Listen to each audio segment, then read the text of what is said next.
Welcome you all in fourth lecture of engineering physics.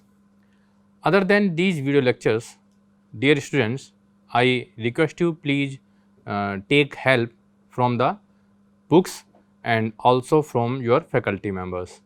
Books you can download from the e-library, and link of e-library will be provided to you from your faculty members or your class coordinators. You can also issue the book from the central library of the university. Okay, in previous videos we have learned about the interference of light waves and fringe width, and related to fringe width we do some numericals. And first numerical, two coherent sources are 2 millimeter apart. It means small d is equal to 2 millimeter and are illuminated with a monochromatic light of wavelength 589.6 nanometer. Lambda is 589.6 nanometer. Fringes are observed at a distance 60 centimeter. It means this is capital D, 60 centimeter from the sources. Find the fringe width, and we know that W is capital D lambda upon small d, and we should convert all the parameters in MK system. Capital D means 60 into 10 to the power minus 2 in meter. Lambda is 589.6 10 to the power minus 9 again in meter, and small d 2 millimeter means minus 3. All unit becomes in meter, and it becomes 60 into 589.6 into 10 to the power minus 2 and minus 9 minus 11 upon 2 into 10 to the power minus 3. After solving it, it becomes 1.76 into 10 to the power minus 4 meter. This is fringe width for this numerical problem. Now, we solve the second problem. In a two slit interference pattern, lambda is 600 nanometer. This is solution of first, and for second, lambda is 600 nanometer means 600 into 10 to the power minus 9 meter. The 0 order and 10th order maxima fall at 12.34 millimeter and 14.73 millimeter respectively. It means suppose this is 0 order and this is 10th order. It means difference between these represents the 10 fringes, and width of 10 fringes becomes, this is 14.73 millimeter and this point is 12.34. 14.73 minus 12.34, it becomes 13 minus 4, 9, 6 minus 3, 3, 13 minus 4, 9, 6 minus 3, 3, 1, 14 minus 2, 2, 2.39. This is width of 10 fringes. And width of one fringe means 2.39 upon 10 0.239 millimeter. This is the fringe width. And if lambda is changed to 500 nanometer, previous wavelength is 600 nanometer and now wavelength is 500 nanometer. Deduce the position of 0 order and 20th fringes. other arrangement remaining the same. It means we know that capital D is equal to, W is equal to capital D lambda upon small d. It means if other arrangement are same, it means capital D and small d are same and W is directly proportional to lambda, or we can say W1 upon W2 equal to lambda 1 upon lambda 2. W1 means 0.239,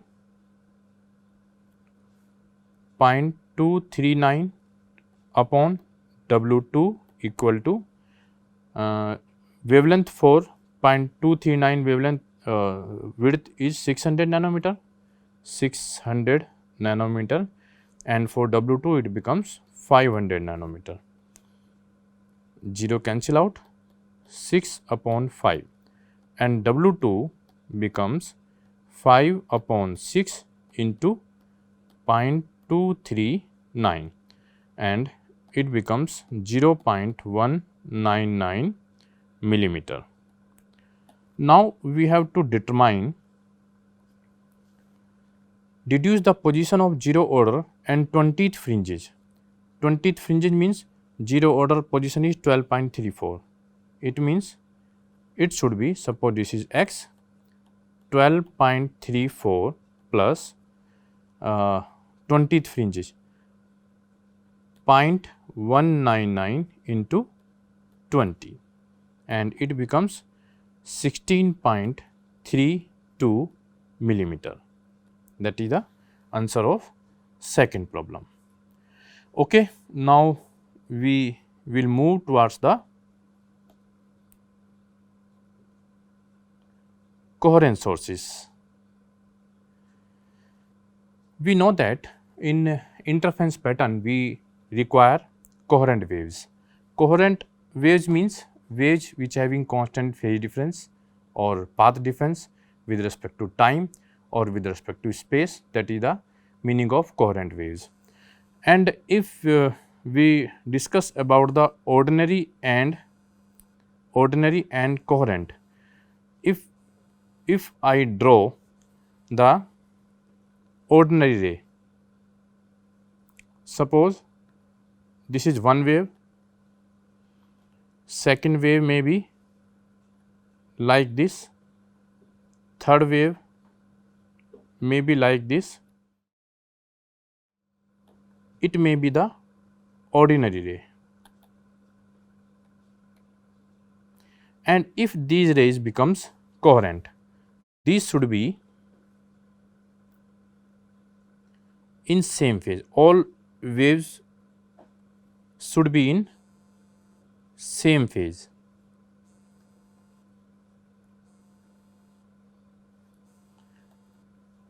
These are in same phase.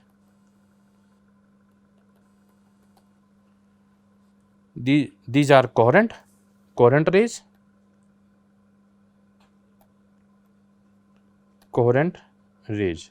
and these are the ordinary rays. It means if we see this picture is an example of coherent. All the army person are moving with the same frequency, and if we see this picture, some persons are moving with same phase and some are not moving in same phase. So this is a example of coherent, and this is example of partial coherence. Some are moving in same phase and some are not moving in same phase. And if we see this picture, in this picture some are standing, some are moving, and some are sitting. It is an example of incoherence. So by the help of these pictures we can understand coherency, incoherency, and partial coherency. In our syllabus we have only introductory part of this coherency. We have two type of coherency. Number one is temporal coherence and number two is spatial coherence. Coherence is a measure of the correlation between the phases measured at temporal and spatial points on a wave. Temporal coherence, if the phase difference of the waves crossing the 2 points lying along the direction of propagation of the beam is time dependent, then a beam of light is said to possess temporal or time coherence, and it is also known as longitudinal coherence. And a light beam is said to possess spatial coherence if the phase difference of waves crossing the 2 points lying on a plane perpendicular to the direction of propagation of the beam is time dependent. It is also known as transverse or lateral coherence, that is the spatial coherence. This is introductory part of temporal or spatial coherence, and we see this diagram. This is a bulb, and emitting light from this source are incoherent. These are incoherent, and if we pass through it through a pinhole aperture, then these light waves becomes spatial coherence. And this spatial coherent light waves, if passed through the wavelength filter, then these are converted into the temporally coherent. This is a diagram which show how can we convert a incoherent light into spatial coherent light and temporal coherent light. So, these are the introductory part of temporal and spatial coherence. Now, we will move towards the Fresnel's biprism. Fresnel's biprism. Actually, Fresnel biprism is a device by which we can produce two coherent sources, two virtual coherent sources. This angle of Fresnel biprism is 179 degree, and these two angles are 30 minutes.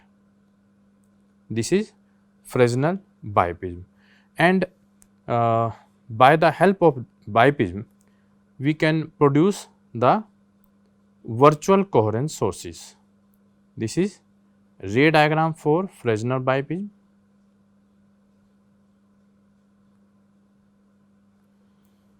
This is a monochromatic source, and a light ray is incident on this point. It is deviated in this direction. We can extend it. Again, it may be deviated in this direction, and we can extend it. Another, this is light ray. These are reflected ray from the biprism. This is biprism.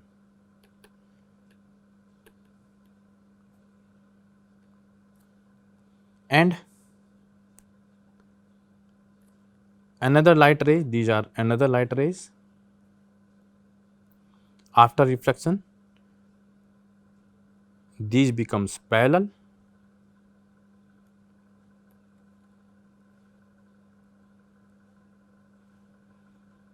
Suppose this is a screen.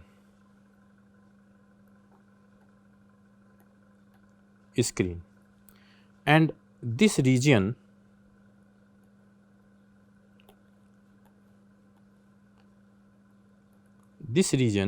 from this to this is known as interfering region.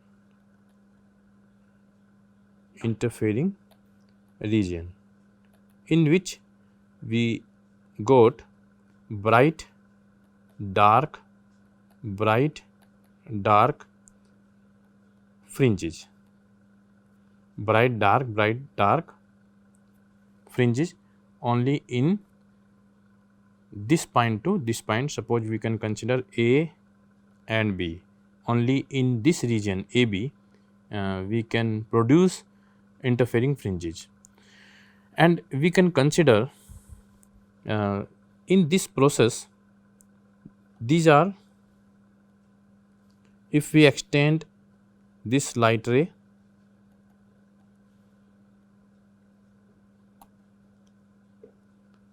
S1 S2 and S1 and S2, these represents the coherent sources as these are the virtual image of S.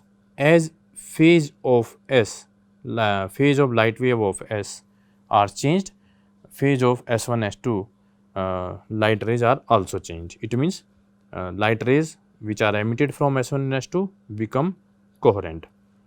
This is ray diagram of Fresnel biprism experiment. It is a Fresnel biprism is generally it is a combination of two prisms of very small refracting angle and placed base to base. It is considered it is placed base to base, and actually it is constructed as a single prism with one of its angle 179 degree and other two about 30 minutes. Total angle becomes 30 minute 1 degree and 179 degree 180 degree. So, this is ray diagram, and we know that fringe width, the fringes which we produce in between A and B, fringe width is capital D lambda upon small d. It is, we have already derived in previous lectures, where W represents the fringe width between two consecutive bright or dark fringes. Capital D is space between coherent sources. These, suppose these are coherent sources, this is capital D, and small d is separation between two coherent sources or virtual sources, and lambda is wavelength of coherent source, coherent light which is emitted from the source. And in general we take the monochromatic light, monochromatic light, and in general we take sodium light. In lab we use sodium light, and color of sodium light is yellow. It means we use yellow light in our lab, and it is monochromatic light. And experimental arrangement of Fresnel biprism we will discuss you in our experimental videos. And now suppose we want to determine the value of fringe width. Fringe width means the position separation between this position and this position. This whole arrangement is put on the optical bench, and there is a reading, and there is a reading of optical bench, and separation of these two readings of optical bench represents the capital D, value of capital D. It means value of this capital D we directly determine by the help of scale available on the optical bench, and the object of this experiment is generally to determine the wavelength of monochromatic light. It means capital W small d upon capital D. We have to determine the wavelength of this monochromatic light, and we can determine the wavelength of monochromatic light by the help of this W, this is small d, and this capital D. Capital D we have already determined by the help of scale which is available on the optical bench, and W is suppose this is bright, this is dark, this is bright, sorry dark, this is bright, this is dark, bright, dark, bright, dark, bright. and we see these fringes by the help of eyepiece. And we have a scale in eyepiece, and by the help of that scale we can determine the separation between consecutive two bright fringes or consecutive two dark fringes. It represents the fringe width. It means directly by the help of scale which is available in eyepiece, we can determine the fringe width. Now, to determine the wavelength of monochromatic light, we want small d. Small d means separation between these two coherent sources, and these two coherent sources are virtual, and we cannot determine directly the separation between S1 and S2 by the help of any scale. And to determine small d, we use two methods. Number one method is now determination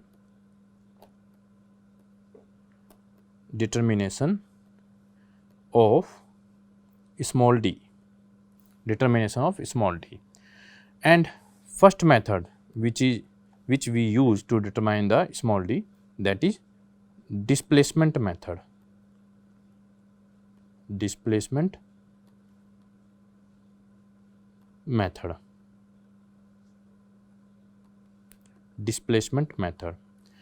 In displacement method, in generally we use when capital D is greater than 4f.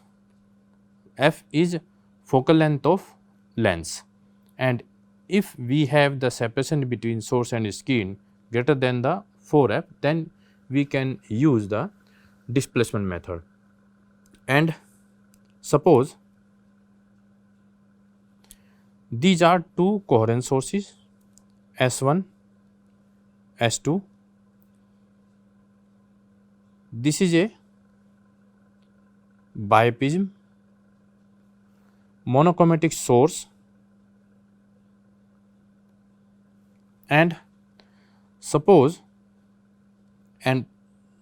this is a screen.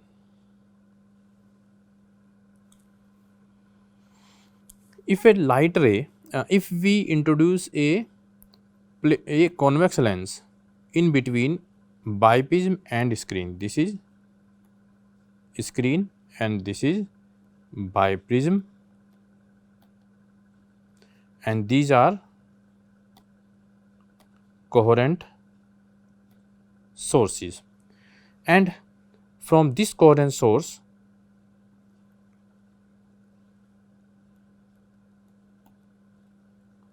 light ray pass through the optical center and produce an image. Suppose this is S1 dash, and similarly from this coherent source light ray pass again optical center and make image S2 dash, and suppose it is D1. Images of these coherent sources are S1 dash and S2 dash on screen, and we know that separation between coherent sources is small d, and suppose the distance from this two lens is u, as for this lens these sources behaves like object and this screen behave like image, and we can take this distance v, and this length behave like length of image and this length behave like length of object. In generally we take O, and by the formula of magnification of lens we know that m is equal to I upon O is equal to V upon U. I means D1 separation between the images of coherent sources, and O means small d separation between two coherent sources, it should be equal to V, this is V upon U. This is magnification of convex lens, and we can consider it equation number 1. Now we displace this convex lens in another position. Suppose this is position L1, and now we displace in second position. This is position of second position of convex lens, and we can consider it L2, and in this position light ray pass through the optical center of lens, and S1 make image at this position S1 double dash, and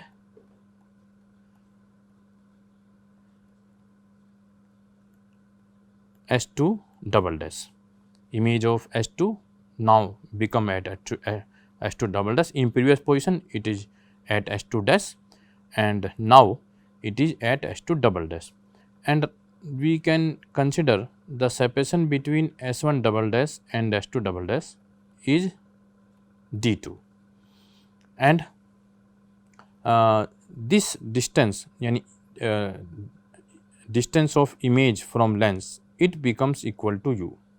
The second position is obtained only and only when the position of lens and position of screen becomes equal to U. In this position, this distance becomes V. It means now in second position V has been replaced by U and U has been replaced by V, and D1 has been replaced by D2 and small d is same, and again we can determine the magnification M, and D1 in place of D1 it becomes D2, D is same, and V becomes U and U becomes V. This is second. Now we can multiply both equations, and if you multiply both equations it becomes D1 upon D into D2 upon D equal to V upon U into U upon V. V cancel out, U cancel out, and D1 D2 upon D square equal to 1, and D square equal to D1 D2, and D becomes under root D1 D2. It means we can determine the separation between two coherent sources by the help of D1 and D2, and D1 and D2 we can observe at the measuring scale of the eyepiece. Now we know that lambda is W small d upon capital D, and lambda small d upon capital D. W and capital D we have already determined, and by the help of above formula we can determine the small d, and by the help of W, small d and capital D we can calculate the wavelength of monochromatic light. And similarly the separation between coherent sources we can determine by the help of deviation method. Second method is deviation method. Second method is deviation method. Deviation method we know that suppose this is a bioprism and a light ray is incident, and suppose it is deviated in this path or deviated in this path. Angle of deviation is delta, and these are S1, S2 small d, or we can consider, suppose it is S, it is d by 2 and it is again d by 2. If we consider this distance is small a and this angle is alpha, this angle is alpha. Now, angle of deviation should be equal to mu minus 1 into alpha, where mu is refractive index of the material of prism and S1 S2 are coherent sources. And if we see, suppose this is point O in triangle S2 SO, in triangle S1 SO, in triangle S1 SO, tan delta should be S1 S upon SO, S1 S upon SO, and S1 S is d by 2 and SO we have considered small a, and tan delta it should be d by 2a. And as we know that angle of deviation is very small, or we can consider if delta is very small, then tan delta is nearly equal to delta, or we can say delta is equal to d upon 2a. We can consider delta is d upon 2a and d is equal to 2 delta a, in which delta is very small. Now, we can put the value of delta in this position, and now d becomes 2, delta is mu minus 1 into alpha, mu minus 1 into alpha into a, it means small d is 2a, 2 mu minus 1 alpha into a. This is small d. By the help of refractive index of the material of biprism alpha and a, it means separation between biprism and coherent source, we can determine the small d, means separation between coherent sources. If value of alpha is small, then small d becomes small, and as we know that we require W is capital D lambda upon small d. For greater W, we require small d, and if we require d small, then we require alpha small. Alpha should be small. If angle alpha of prism is small, then small d is small and W becomes greater. If we increase the value of alpha, then value of W will be decreased, that may become the reason of fringe disappearance. And by the help of these two methods, displacement method and deviation method, we can determine the small d, and by the help of W, capital D and small d, we can determine the wavelength of monochromatic light, that is the object of Fresnel's biprism, Fresnel biprism experiment. This experiment we will do in our lab class, in which we read the technical arrangement of this experiment. In this experiment, we are using the monochromatic light. This is a monochromatic source, and if we replace the monochromatic source by white light, then what happen?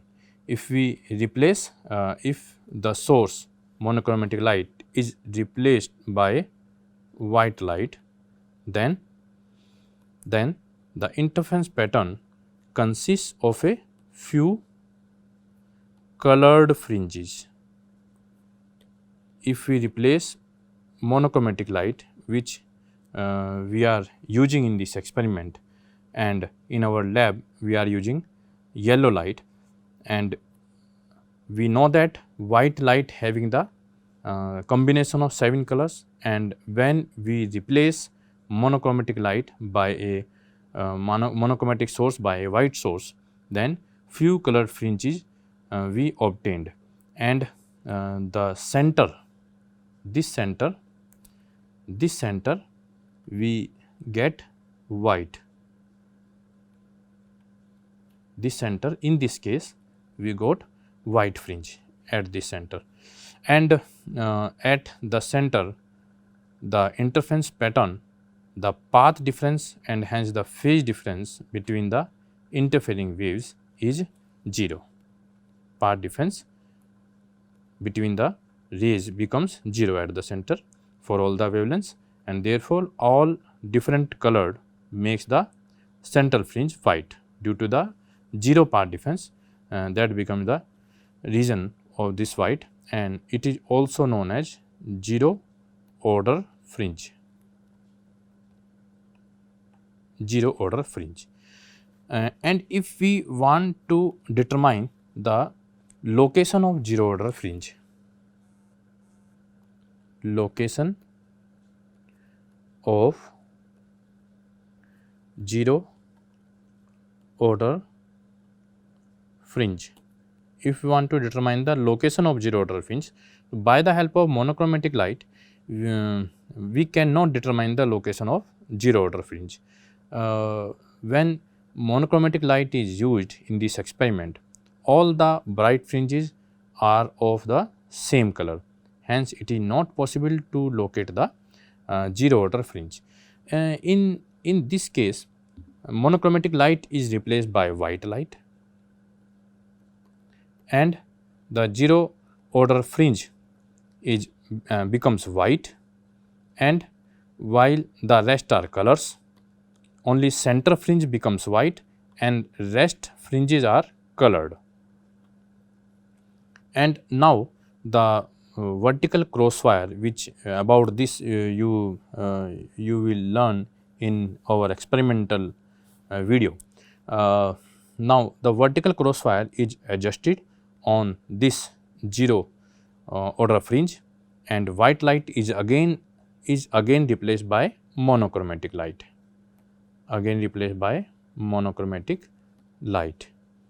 and the vertical crosswire will still be on the 0 order fringe, and thus the 0 order fringe, that by this method we can locate the position of 0 order fringe. So this is the method by which we can locate the 0 order fringe. By the help of monochromatic light, we cannot determine the location of 0 order fringe.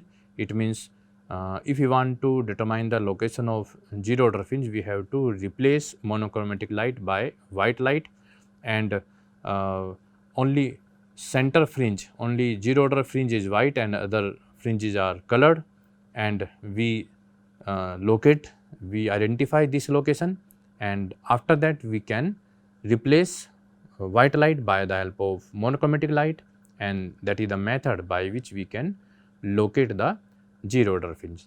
So this is the method, and this is the Fresnel bioprism, and these are the method by which we can determine the wavelength of monochromatic light. This is the theoretical explanation, and experimental explanation we will send you in the form of video lecture in our experimental lecture. Okay, thank you for watching this video. Thank you very much.